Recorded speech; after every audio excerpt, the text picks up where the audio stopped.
I was in Dublin this last summer, and if you think Ireland is super duper white, then you will be 100% right. My daughters, 4 and 2, and I landed, and we increased the island's diversity by 315%. It was a historic day for that nation. We were there with 2 other families as part of a pilgrimage to visit the places where my wife's grandparents grew up. And my daughters are good travelers, but they didn't really know what to do with the jet lag. You know, you read that jet lag will affect kids' sleep, but you don't know that they will almost never sleep. And for 14 days, they came really close to. The first night that we were there, my wife started putting our youngest to bed, so I took my oldest to the lobby so we could walk. And she wasn't tired at all, but it didn't matter because my youngest took a really long time to fall asleep. At around 11 p.m., I said, okay, this is enough. I take her up to the room, I lay her in bed, and she throws a tantrum. Afraid that she is going to wake up my youngest daughter, her sister, I rush her out of the room, down to the lobby, so we could keep walking until she gets tired. Luckily, the hotel had a really long hall, and we just kept walking back and forth. At midnight, they turned off the music, they turned off the lights. There was no one around. So I said, okay, I'm gonna take her up again. I lay her down, and she throws a tantrum. And afraid that she's going to wake up her sister, I rush her out of the room so we can keep walking down the lobby. At 1 in the morning, she tells me that she's ready to go.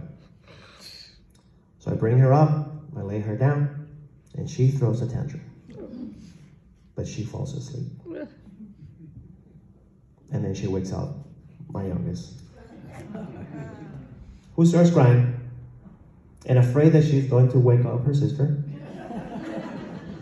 I rush her out of the room, down to the lobby, so we can walk until she gets tired. It was 2 in the morning. She's showing no signs that she wants to fall asleep. But she starts saying, food. And I make the conversion and I think, yeah, that sounds right. She probably means a couple of meals. So I pull my phone, hoping that I can, in Dublin, I can still overpay for Uber Eats. And I was expecting, corned beef for us, or shepherd pie express, or potato chip bros, or something like that, because, the Irish have a lot of potatoes. I mean, not always.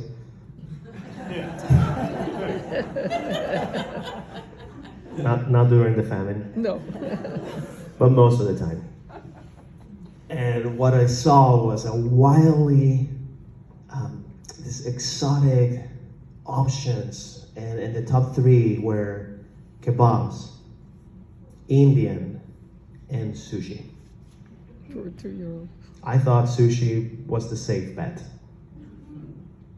Which you are in a delicate predicament when you think raw fish at 2 in the morning, delivered by a stone driver, is your safe bet. The driver arrived around 3 in the morning, but my daughter had fallen asleep 10 minutes before. I grabbed my bag, found a dark corner in the hotel, and just sadly ate my Irish California roll. Wondering, how did I get here? And like almost everything in my life right now can be traced back to moving to the States. When I was in Colombia, I had completed 120 college credits, and I decided that was a good time to leave and apply to the entire UC system. At $60 a pop, and 9 colleges back then, I paid $540 to the UC system. And I moved here without receiving 1 acceptance letter because, it was me. They would be lucky to have me. Once I was here, one by one, I received all my rejection letters. All of them except one. UC Riverside. So I drove from San Diego, where I was leaving, to Riverside. And that day, it was a really dark day, and it was really cold. And if you've ever been there, you know that there's a lot of unfinished concrete. So I decided not to join.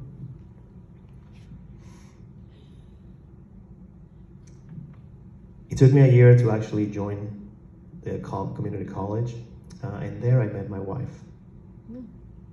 And now I have 2 amazing girls. And even though they're amazing, doesn't mean that they know what to do with jet lag.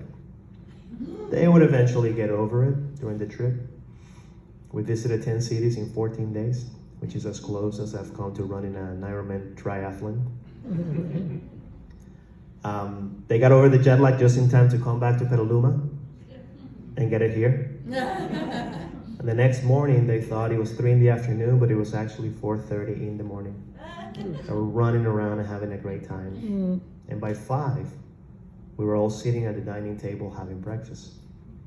And as I looked around, it could be easy for me to say that the bright side of getting rejected was having my family. But they're not the bright side. They're everything. Woo! Good job, Carlos. Woohoo! One more time, everybody, big round of applause for Carlos.